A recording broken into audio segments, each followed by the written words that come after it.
लोक मायबाप हो, मी ज्यावेळेस वाचनिक होतो तुमच्यासारखा, त्यावेळेस मी बऱ्याच बाबाच्या पोथ्या ऐकायचो. मला त्यातलं काहीच कळायचं नाही. मी महावाक्याला जायचो, मला महावाक्य कळायचे नाही. दृष्टांत पाठ लागला, दृष्टांत पाठल्यामधले बरेच दृष्टांत मला करायचे नाही.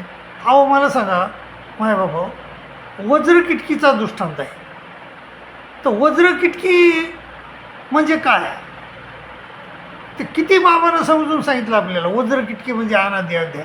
अहो अनादी अध्यायच आम्हाला माहीत नाही ना, तर मग आम्हाला अनादी अध्यायच माहीत नाही तर काय कळलं मग आम्हाला ते दृष्टांत काही मला कळत नव्हते. आणि मग मी विचार केला की ह्या लोकांना मला जर कळत नाही, मी MA असून मला कळत नाही, तर मग ह्या अज्ञानजनाला कसं कळन हे? मग त्यामुळं आपण काहीतरी शोधून काढायला पाहिजे की जेणेकरून ह्या लोकांना, ह्या वाचनिक वर्गांना हे समजलं पाहिजे, समजेल असं काहीतरी आपण मार्ग काढला पाहिजे की वाचनिक वर्गाला समजेल. आणि मग बाबा मी बरेच दिवस मग त्या आयर्मल गडावर गेलो. आयर्मल गडावर जाऊन चिंतन केलं मी, आणि चिंतन केल्यानंतर मला मग मी हे ब्रह्मविद्येचं गमक नावाचं पुस्तक लिहिलं. तर बाबा त्या ब्रह्मविद्येच्या गमकमध्ये मला जे प्रश्न पडले होते, आता समजा तुम्ही नेहमी बी युगधर्म वाचिता. काय युगधर्मामध्ये 32 लक्ष कृतयुग, कृतयुगी आत्मोपास्ती हा धर्म, भक्ती हा धर्म, धर्म तो चैतन्य प्रतिफल आणि अधर्मातो नर. आता मला सांगा, आपल्याला यातलं काहीच माहीत नाही. आपण आत्मोपास्ती म्हणजे आत्म्याची उपासना, असं लोकांना मी बरेच विचारलं, आत्मोपास्ती काय हो, आत्मोपास्ती म्हणजे काय हो? ते म्हणजे आत्म्याची उपासना. मग आत्म्याची उपासना म्हणजे आपल्या जीवाची उपासना. जीवाची उपासना केल्यानंतर मायेची प्राप्ती कशी होईल? नाही होणार. मग मी परत अभ्यास केला, आणि अभ्यास करून मी त्याचं उत्तर शोधून काढलं. आत्मोपास्ती म्हणजे संलग्नाला 5 नाव आहेत. मग काय आहे तर चैतन्यमयाचा अंश, चैतन्य, संलग्न, चैतन्यमयाचा अंश, चैतन्य, संलग्न, आत्मा आणि विदेह, असे 5 नाव आहेत. तर आत्मा हे नाव आहे त्याचं. तर आत्मा म्हणजे संलग्न, आणि आत्मोपास्ती म्हणजे संलग्नाची उपासना. तर असं मी शोधून काढलं, तसं लिहिलं, आणि तो प्रश्न मिटला. अहो पण मग मला आत्मोपास्ती म्हणजे काय हेच कळून गेलं. मग आत्मोपास्ती म्हणजे, आणि कोणाला बाबाला विचारावं तर मग काय बाबा आपल्याला काय एवढे सांगत असतात का? नाही सांगत. थोडंफार एखादा प्रश्न ते उत्तर देते, परंतु सगळ्याला सगळे उत्तरं ते देत नाही. तर मग मी आत्मोपास्ती काय? आत्मोपास्ती म्हणजे मी शोधून काढलं की आत्मोपास्ती म्हणजे संलग्नाची उपासना. आता संलग्न कोण आहे? संलग्न चैतन्यमयाचा अंश आहे. तो कुठं लागला जीवाला? तो लागला तमत. आणि त्याचा विकास किती आहे? 100 प्रमाण. हे शोधून काढलं सगळं, म्हणजे वाचून हे त्याचा विकास किती आहे? 100 प्रमाण. जीवाचा विकास किती आहे? 100 प्रमाण. एवढा आहे जीव आहे. मग ते दोघं कुठं एकत्र झाले? ते एकत्र झाले म्हणजे स्तमात. आणि त्याच्यावर मायेनं किती प्रक्रिया केल्या? मग त्या प्रक्रिया कोणत्या केल्या? विकरे, संचरे, विये, प्रसवे, हलवी, डोचली, उघडी, लोटी. अशा प्रकारे हे शोधून काढल्यानंतर मला समजलं. आणि मग आता पुन्हा समजलं की बैराग किती येतं? तर कृतयुगाचा बैराग आहे आत्मोपास्ती, त्रेताचा बैराग आहे भक्ती, द्वापरीचा बैराग याग, कलियुगाचा याग आहे तीर्थक्षेत्रवरदान, आणि द्वापरीचा याग आहे, कलियुगाचं तीर्थक्षेत्रवरदान आहे. आणि एक हे होऊन बी पुन्हा एक म्हणजे विश्वरूप, अष्टभैरव आणि शिरब्दी ह्या देवता उरतातच. मग त्या देवतेचा बैराग कोणचा आहे?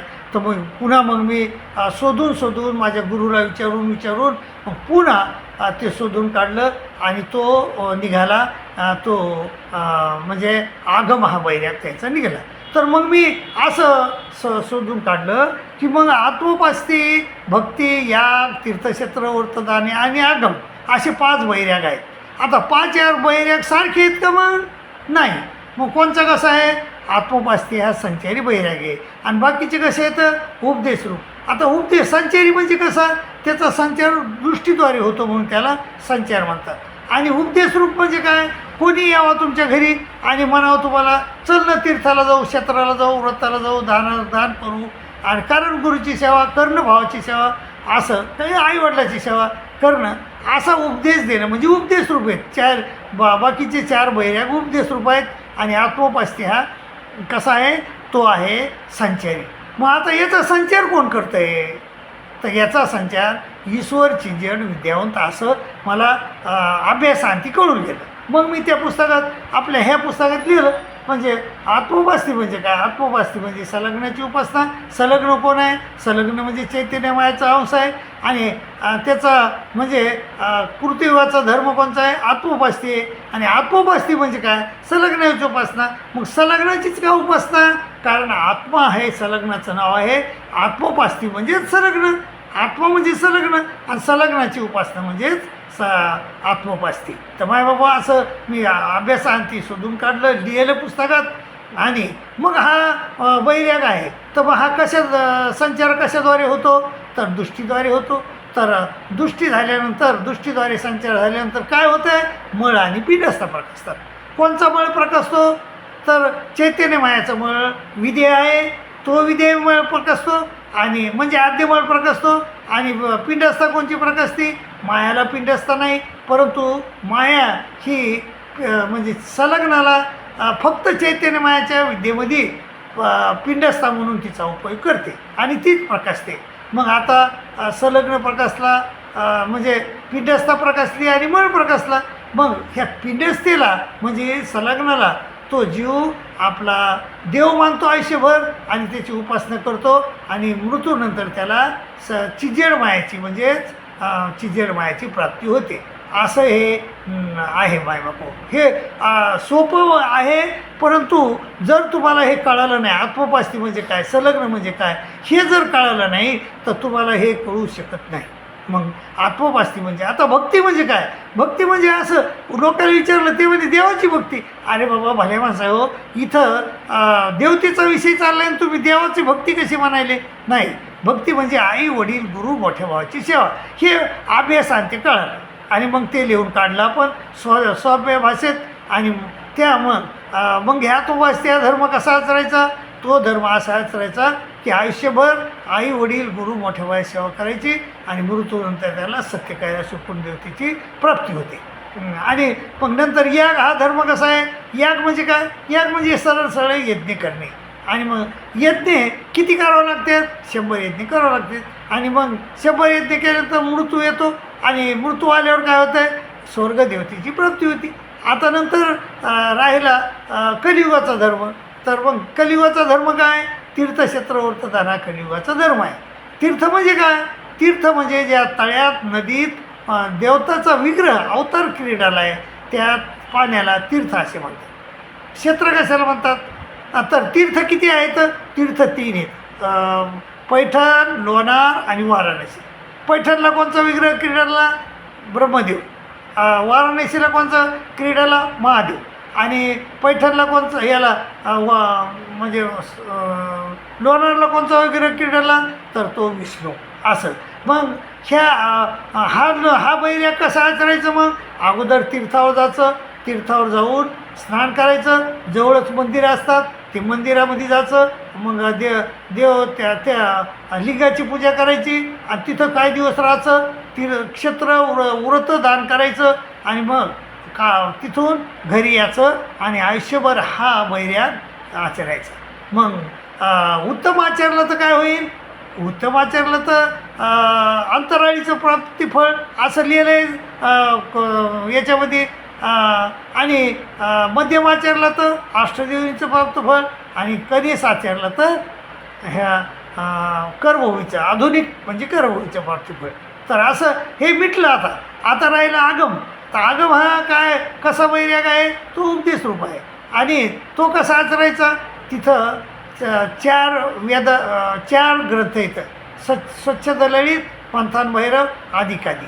आणि हे ग्रंथ कोणी लिहिले, विषयचा मनोधर्म, अष्टभैरवाचे कर्तृत्व आणि श्रीरामजीचे लेखन असं त्या तिघायचा. म्हणून हा बहिर्या ह्या 3 देवतेचा आहे.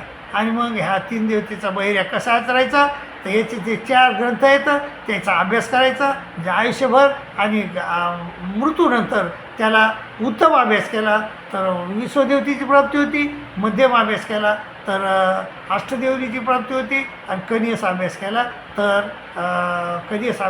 श्रीरामदेवतेची प्राप्ती होती. हे अशा प्रकारे जर मायबाबा तुम्हाला याच्यातले जे सांकेतिक शब्द समजले तरच तुम्हाला 9 प्रकरण समजतात, आणि 9 प्रकरण समजले तरच तुम्हाला दृष्टांत समजतात, तरच तुम्हाला विचार मालिका समजते, विचार समजतो, नंतर लक्षणस्थळ समजतं, नंतर महावाक्य समजतं. पण लोक अगोदरच महावाक्य लावतात. अरे बाबा हो, तुमच्या पाया पडतो आम्ही, ह्या लोकांना अगोदर तुम्ही हे मूळ ज्ञान द्या आणि नंतर महावाक्य लावा, नंतर लक्षणस्थळ लावा, नंतर त्याला दृष्टांत सांगा. अरे बाबा, तुम्ही वज्र किटकीचा दृष्टांत सांगतात, तर ती वज्र किटकी म्हणजे काय? वज्र किटकी म्हणजे अनाद्याद्या, त्याला काहीच माहीत नाही ना, अनाद्याद्या माहीत नाही, तर त्याला काय कळेल मायबाबा? तर हे कळण्यासाठी मुळातून अभ्यास करणं गरजेचं आहे. आणि मुळातून अभ्यास करायसाठी हे पुस्तक मायबाबा अत्यंत गरजेचं आहे. हे पुस्तक घ्या आणि अभ्यास करा आणि तुमचं भलं करून घ्या, अशी मी तुम्हाला नम्र विनंती करतो आणि तुमची रजा घेतो. दंडोत प्रणाम, दंडोत प्रणाम, दंडोत.